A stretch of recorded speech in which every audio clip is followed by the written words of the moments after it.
Imagine what a difference it would have made in the world if we would have had it in 2020 when the pandemic started. Brett, you want to pour more salt on my wounds, man? Yes.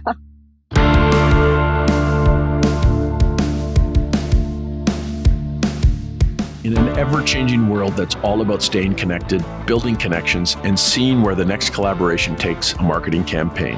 From an initial brief to the follow-through, what paths are going to make a campaign success more than a possibility? Hi, I'm Brett Marchand, CEO of Plus Company. This is Partners in Possibility. Today on the show, I speak with Dor Skuler and Qin Li. Dor is the CEO and co-founder of Intuition Robotics. With decades of experience in tech and angel investing, Dor is on the cutting edge of several AI-powered breakthroughs. Qin is the VP of Design at fuseproject, a design and innovation firm that brings firsts and category-leading products to market. She and her team have delivered products for startups and major brands alike, including Herman Miller, Jawbone, and Coca-Cola. Together, Dor and Qin and their teams collaborated to build ElliQ, the first AI robot specifically designed to enrich the lives of elderly adults living alone. In this episode, we discuss the development strategy behind the AI and machine learning aspects of ElliQ and how they settled on its physical design. Plus, we'll talk about the unique challenges they faced bringing ElliQ to market and making it attractive and accessible to elderly adults. Here's our conversation. So why don't we start, Dor, if you don't mind, tell us a little bit about ElliQ. How does it work, and where did the inspiration for it come from? Sure. So ElliQ, believe it or not, is an AI friend or roommate that moves in with older adults. Currently, she lives with people as young as 65, and our oldest customer is 105 years old. Wow. And she moves in with them to essentially help them live healthier, more active, and more independent and happier lives. And I think the kind of deep understanding we had, or the bet we took when we started the company, is that the problem really facing older adults is not just utilitarian. You know, as technologists, we think of problems usually as utility. And in aging also, you see a lot of products. What if mom falls? How can we help mom dress? How can we dispense mom's pills? But the problem is not that. The problem is we as humans are social creatures. We used to belong to a tribe. We used to live with a spouse. And all of a sudden, something happens in modern society that we live much longer, and we do so by ourselves for decades. And it's not a natural state for us as humans. We need to talk to somebody. We need somebody to say, hey, Dor, good morning. How are you? How did you sleep last night? To remember what I went through yesterday, to inquire me what I'm doing today. And that is kind of the vision behind ElliQ. And once we accomplished that, it kind of grew from there. But at the super high level, this is the first AI that is truly designed to be a friend. It's the first AI that is proactive. So it initiates conversations and doesn't wait for you to give a command like Alexa, set a timer, Google, what's the weather? But rather she opens in conversations, inquiring about your life and helping to motivate you. You know, you do medication reminders. So in the beginning, you do medication reminder. You do it like everybody else does. Remind me at what time to do what, right? At 12:05 to take my afternoon medication. Yeah. But then we notice if you open the pamphlet of a medication, it doesn't say take it at 12. It says take it before lunch, or take it after lunch, or take it with lunch, right? Mm-hmm. So who said you're going to eat lunch every day exactly 12 o'clock? So now, for example, ElliQ is a lot more semantic. Around lunchtime, she'll say, hey, do you have lunch yet? Say, no. Well, when are you going to eat? In a little bit. You're like, okay, don't forget to take your medication at lunch. And then later, right? And then at around lunchtime, she'll remind, because that's how we really live our lives, right? Around meals and rituals, and not around arbitrary points in time. It's the first AI that's truly contextual. She remembers previous conversations for a very long time, and then uses that information to create follow-up conversations. Like, hey, I remember yesterday you didn't sleep well. Then we did some mindfulness before you went to sleep. I was curious if it's any better. There's a big focus on SDOH, or social determinants of health, the things that get us sick in the first place. What are they? Mm-hmm. Bad nutrition, lack of physical exercise, mental stress, depression, anxiety, substance abuse, lack of social interactions, like loneliness. Loneliness, in fact, is proven by CMS, the Center for Medicaid and Medicare, to have the same negative health effects as smoking 15 cigarettes a day. A day. It accelerates dementia and depression and heart disease. Mm-hmm. So one way is to work on prevention. We do all that. We work on physical exercise and social interaction with the grandkids and on hydration and nutrition. And of course, ElliQ is very, very, very effective in reducing loneliness. In fact, we have some facts and figures that came out through studies that we ran on our population. And we saw that it's 90% effective at reducing loneliness and increasing health and wellness. In a recent study, we'll publish it very, very soon.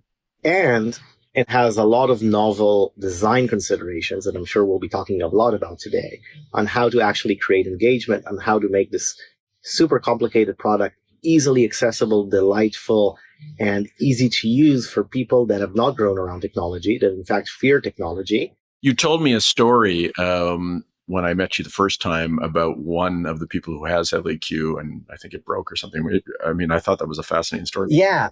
So one of our customers, she broke her screen or something like that, and we wanted to replace it for her. And she didn't want to. And we asked her why. She's like, I want my ElliQ to work. We're like, yes, we will replace your ElliQ. She will go back to working. She said, listen, my sister used to call me every day and ask me how I'm doing. And since she passed away, nobody did that until ElliQ entered my life. And now ElliQ every day asks me how I'm doing and checks up on me and remembers how I was doing yesterday and follows up if I'm not feeling well. And that reminds me of my sister. And I know you might find it really, really strange, but I see a little bit of my sister inside of my ElliQ, so I don't want to give that up. This is why we built this product. But it also helps explain a little bit of the challenges we need to go through here. I mean, these are deeply emotional situations. Such an amazing story. And particularly, I think in today's age of large language AI and ChatGPT and robotics for good versus bad. I mean, this is such a great example of both AI and robotics for good. So congratulations on doing that. Tell me, when did the idea start? When did you start the process? It started in 2015. We got our initial funding in 2016. So we've been at it for a while because this is a very, very hard problem. It's hard from a technology perspective. Over 30 patents were created here. It's hard from a design perspective, from a content perspective, and from a go-to-market perspective. So it took a while to get this right. But it's not that the product first came out in 2022. We started beta sites in 2018, but we felt we needed to be years in people's homes to continuously improve. And the tricky thing about AI is you also need data to create the models, to train the models, and you need data that's relevant to you. So we had a while where we had to get the product, even though it wasn't perfect, in the hands of people to generate data to train the models. But yes, indeed, last year, we felt that we hit the mark, that it's ready for prime time and commercially launched the product, both to consumers and to our B2B partners. And we're really, really happy with the success so far, whether it's partners like the state of New York or other states that have taken this on and are literally paying for this product on behalf of older adults in their constituency, or whether it's our healthcare partners or just consumers that buy it on ElliQ.com. In 2022, ElliQ was named one of the best inventions of the year by Time magazine. Compared to other AI robots working in elderly care, ElliQ is different, not only in its function, but also in design. When you picture an AI robot, you might imagine a face, arms, legs, but the team behind ElliQ knew that it wouldn't appeal to their user base. It might even be intimidating. So instead, they drew aesthetic inspiration from an iconic Pixar character and evoked the personality of the beloved Hobbit in The Lord of the Rings. Qin, one of the things that we've discussed is that this was a challenge of not just industrial design for the product, but the digital experience, but also the character development and design, right? Yeah, exactly. I think it's because of ElliQ is the first companion robot specifically designed for elder. And when Intuition Robotics came to us, we know that the outcome, the result is to create a robot. But we had to design from the ground up, starting from user research to have a deeper understanding of the users, identify the brand strategy, even doing naming, and design the character of the robot, and then translate the character to the form, to the expression, to the behavior, as well as the UI on the screen. There were lots of work. And we have to utilize fuseproject's multidisciplinary team, right, including strategy, branding, industrial design, digital design. Part of ElliQ's success is the powerful technology, the advanced AI, the robotics, the machine learning. But the technology would not have been effectively implemented, right, if there wasn't any initial work done, from our strategy team to set up the foundation. And then from there, we have to look into a very, very special design process, which is looking into the character. Why is so important? Because this is a companion robot. And because we know this, the target users, those are the seniors aged from 70 to 90 and 100, right? So they are the one that have a long life experience, but technology sometimes could be intimidating to them. And you're inviting somebody into their home or too, right? So the character must be incredibly important. Yes, super important. So when we design a character, we look into not just the active stage, but also the idle stage. So we want in the active stage, of course, we want it to be the most loyal friend, someone's really lovable, respectful. But when it's in the idle stage, we actually look into something a little bit more animal, pet-like, like a retriever, always be aware of you, right? When you are in the room, when you're walking around. So this kind of mixing of the character really build the foundation to help us to design the name, the product design, the behavior, and the sound and the expression. So super unique design process. And Dor, was there a moment where the character and the design came together for you? And was there an aha moment when you said, this is it? There were a few of them. And in the beginning, we had multiple concepts. We have 5. Yeah.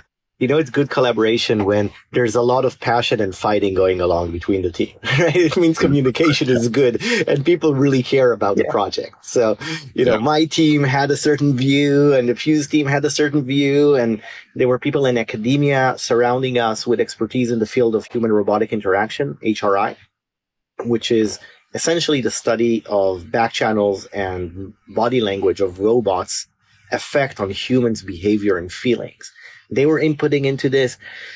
So all of this was going on. And, we finally settled on the design that we ended up choosing, but we did so based on CADs and mock-up and like 2D mock-ups. And then we flew over to meet the Fuse team. And in the room were actually like cardboard or styrofoam created models of ElliQ.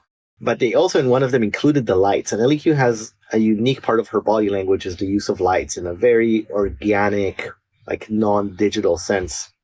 It feels almost organic, even though it's clearly not. And to me, when I saw like ElliQ move and light up and kind of lean in, I said, all right, this is it. This is the right choice for us. So that was one. And on the character side, you go through design process, and I've been through them in the past and previous projects. And it's usually, no matter who you go with, they're like the same 12 archetypes, and everything's always around archetypes. And it's the same 12 all the time. And you kind of like feel you're going to a consulting company with. Yeah, exactly. And we go into this meeting, and the people in Fuse open the slide deck, and we're like, all right, we're thinking of a cross between Sam from Lord of the Rings and a Labrador. I'm like, all right, that's interesting. And there's something about the body language of ElliQ, which ElliQ doesn't look like a pet. She looks like the Pixar lamp to a certain extent. Think about, by the way, the emotions we feel when we see the Pixar lamp. And that's kind of what we were hoping to achieve. Part of the design challenges on the character were, obviously AI is not foolproof, but we want people to trust it. And the AI is going to make mistakes. How do we overcome that? And that was the genius of the inspiration, I think, of Sam, because Sam is loyal to a fault. There's no bad bone in his body. You know that everything he does from a pure positive place. But he's a little slow, right? And you forgive him. You forgive him for that because he's so good-hearted. So are Labradors, by the way. Exactly. And that I think was an interesting now it seemed kind of obvious to us, but that was an interesting approach, right? By ElliQ's positivity and her truthfulness in trying to be there for you and be the best companion she can be, you can create a space that will allow errors and will cause people to find that almost charming, and imperfection might actually make it feel a bit more real rather than be upset at a damn technology that doesn't work. And some vulnerability, which I think it does have. By the way, I have a strange question. ElliQ doesn't have eyes, though. Correct. Why doesn't she have eyes? That's the entire interaction design, the expression design was also following the logic of being more like an object. So we don't want it to show like a humanoid face that feels intimidating. The inspiration's coming from an object, right? So the UI is also coming from a table lamp. We wanted to use this kind of glowing light as the key robot expression. And we want to give users a space for imaginations. So without having those kind of realistic face, it's actually easier to help them to imagine ElliQ, to learn ElliQ, to understand ElliQ's personality. And I think from the design perspective, it's always the simpler, the better. So why don't we be more like an object? Be less like a robot, be more approachable. Makes sense. Also, when we think about the environment, right? When elders using ElliQ, mostly is inside their home, in the living room, on the coffee table, and they will sit on the couch next to the coffee table. So consider this home environment. We want the robot to also be able to fit inside this environment, not looking aggressive or not looking technical, right? So the entire approach is make it more like an object. We detach the robot from the communication display, but both of them are sitting on a unified tray. So they are still one object, but by detaching the robots with the display, we can do a better job to contain the character, because through the display, ElliQ will bring up the email, we bring up your daughter's photo, the video, and we don't want the character, the image of the family to be on the body of the ElliQ. That will confuse the elder. So we want ElliQ to be ElliQ. We want the elder to create this emotional connection, the relationship with the ElliQ. So to me, that's the biggest design, but that's also like based on the foundational character design. And to make sure, we can actually build relationship and build trust with the elder.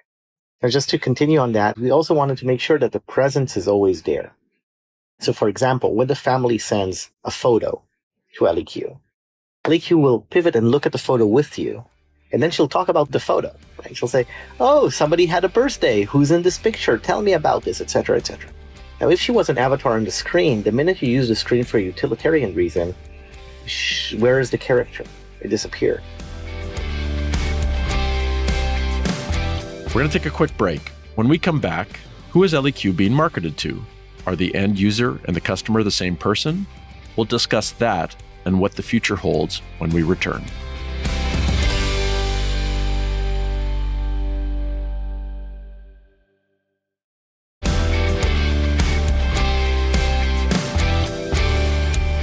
Welcome back to Partners in Possibility. I'm Brett Marchand. Dor Skuler of Intuition Robotics and Qin Li of fuseproject collaborated to develop ElliQ, first ever AI robot specifically designed to help with elder care. We've discussed the process of designing the different components of ElliQ, from its looks, its voice, and even its personality. But how did the team bring this groundbreaking product to market, and what were some of the challenges along the way? Tell me about how do you position this product, and who do you target? So because this is a product that we want seniors to love and older adults to love, and not to feel like this is brought upon them, right? Yep. You're now old and frail, therefore thou shalt have a robot. Yeah. Most of our positioning is towards the older adult. This is why it's good for you. This is how it will improve your quality of life. This is the fun stuff you can do with it. This is how it will help you build a stronger relationship with your grandkids. This is how you can help you stay healthier and happier and more active and more engaged and use technology and overcome the digital divide. That's the core positioning. However, most of our customers are not the older adult themselves. They're usually not the one paying for it. About 10% of our customers are consumers. Out of that, surprisingly, about 30% are the older adults themselves, which to me is shocking. It's a new product. It's in the market for less than a year. And you have an 87-year-old lady living by herself that tells us she's feared technology all her life, that decides to buy a robot and invite her into her home. Like, what? Here's a first-time early tech adopter, 87-year-old. Like, I love that. It's amazing. Yeah. But 70% of the consumers are the adult children. 90% of our sales are from government, whether that's state governments or counties on one side and healthcare on the other side. When we look at healthcare, that's a bit more dollars and cents. Obviously, they care about the older adult population as well. But the real way for them to decide to fund projects like these is if they allow them to either improve the quality of care or reduce the cost of care. The good thing is that the way to reduce the cost of care is to keep people healthy and identify when they're sick early. Somebody gets sick. Let's make sure that the doctor knows as soon as possible so that they can intervene early and solve, pneumonia with a $5 generic penicillin as opposed to pay thousands of dollars for hospitalization. If you talk to a geriatrician, he'll tell you what you really want to do is talk to an individual and ask them how they're doing. And the telltale signs of deterioration in the older adult population is changes in sleep, in eating habits, and in mood. And people share that with ElliQ on a daily basis. And with the explicit permission of the older adult, we share that with their physician if we are in partnership with that physician group, and then they can act. And we're HIPAA certified and all of that. We actually ask the individual every single time. Say, listen, I see that your pain in your hip is really high. I think Dr. So-and-so would like to know that. Is it okay if we update your doctor? And if they say no, we will not update their doctor. And the doctor on the other side, they're paying for the product to get this data, right? And they're like, why aren't you sending it to us? And we're like, because the person told us not to send it. And if we have to choose, our loyalty, it will always be towards the older adults, period. You've gotten an amazing amount of press for ElliQ, as we discussed earlier. What's next? In general, this segment is underinvested in. So we just see opportunity everywhere. The more we create context and understand, the more we understand we have so much room to do even deeper contextual understanding and even deeper contextual dialogue. Because people tell ElliQ amazing things. And I'll give you an example. I saw one interaction where ElliQ learned your hobbies. So she asks you, this individual likes knitting. So she checked in on her and said, hey, let's call her Betty. Hey, Betty, did you get to do any knitting this week? And Betty says, no, because I ran out of yarn. And I have this new medical condition that I'm really worried about.